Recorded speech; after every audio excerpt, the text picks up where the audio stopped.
Step 1. Start with a clean and moisturized face. Step 2. Apply a primer to help your makeup last longer and go on more smoothly.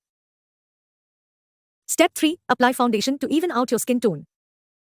Blend it well into your skin for a flawless finish.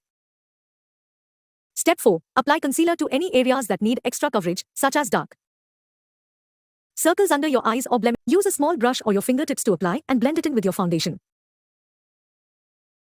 Step 5. Apply powder to set your foundation and prevent shine.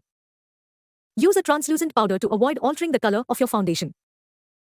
Step 6. Apply blush to the apples of your cheeks for a natural-looking flush. Step 7. Apply eyeshadow to your eyelids, using a combination of shades that complement your eye color and your outfit. Blend the colors well to avoid harsh lines. Step 8. Apply eyeliner to your upper lash line, using a waterproof or smudge-proof formula that won't run or smudge throughout the day. Step 9. Apply mascara to your upper and lower lashes to add volume and length.